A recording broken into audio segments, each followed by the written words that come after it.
The last part is about reviling God, cursing you. So if you curse your leaders, whoever they are above, even your parents, not even your parents as well, because they are your leaders in the house, teachers at school, your president, your prime minister, politicians above you, people that God put above you. If you abuse them, then you're actually abusing God. I've spoken a lot about this as well in the teaching part. And so it ends off with what do you need to do to God? You need to bring offerings to God, the first fruit, first the son, which you need, like for a bride, buy from God. Why? Because God is going to give his son. 30 shekels of silver, that was the price of his son. You had to at least pay a bit more for that. Sad, but again, true. So God, it's not, oh, you need to just buy a son because I want money. No, he is going to give his own son. Praise God for that. So I think it's justifiable in the fact that this giving of money for your son to buy him out is then a reminder of what happened there. It is a reminder of what is happening at that stage, and as well a future reminder of what Jesus is going to do for us, that he will give his life to buy us out, all of us, not just the firstborn, all of us. Only the firstborn, and my brother would be saved and I would be dead in hell. And if I go to hell, then I know I deserve it. It's only by the grace of God that I'll never be able to lift up my hand against God in any way of anger if I end up in hell, because I know I deserve it.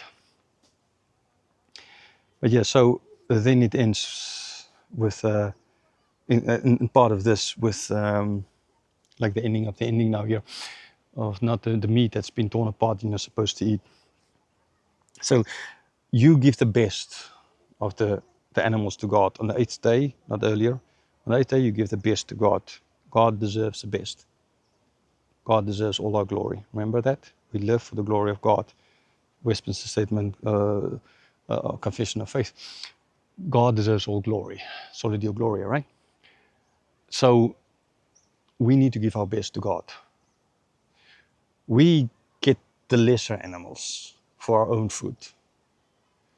But we need not sink to that low level where we even take the animals that's been killed by wild animals.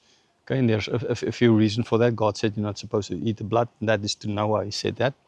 It's still in force. It's still in force. Didn't stop being enforced. And when you slaughter an animal, you cut the neck, for example, sheep, let them bleed out.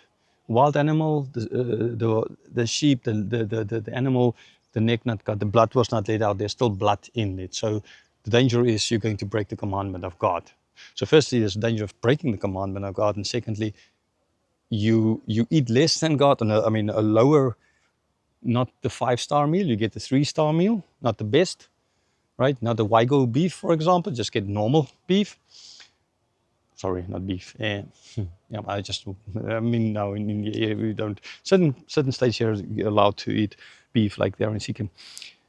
But mutton, I don't know which is supposed to be the best mutton out there. Australian mutton or something like that, and rather, you eat it on a lower, maybe some animal, some deficiency, cripple or something like that. You can eat that, but you must not go to that lowest level of eating something that's devoured by, because the blood might still be in there, and you're not supposed to die anyhow. Go to that kind of a low level, ultimately. Well, that is, yeah, and yes, sure. You don't know how long, depending on you can. I mean, if the thing is, but you don't know the animal that ate it. Maybe it had some kind of a disease which then can come into you. Now that is what the Seventh-day Adventists will focus on. But I mean, yes, it is part of it, but that's not the focus of it. The focus, it comes from the context of God getting the best, and you must not go for the lowest. That middle level is for you. Basically, that is more the focus. How you worship God, not the what you're supposed to eat so you don't get sick. Part of it, but that's not the focus of it. Okay, so yeah, that is chapter 22. So enjoy the view, beautiful in this park here. Like I said, 20 rupees to come in here, and lots of great people Well, not only that, in the evening there'll be a lot more people. Why? Because it's like kind of normal. Sun is going down, it's getting a little bit cooler. And so, yes, mountains on this side, mountains on that side. So, like kind of an escarpment, kind of. But behind these mountains, you go a lot lower as well.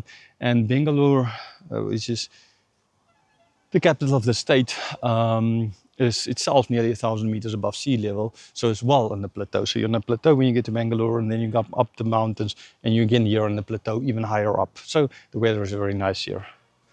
During the day, it's very nice. In the evenings, it's getting a little bit cold, but you can wear a jersey or something like that. Enjoy the view.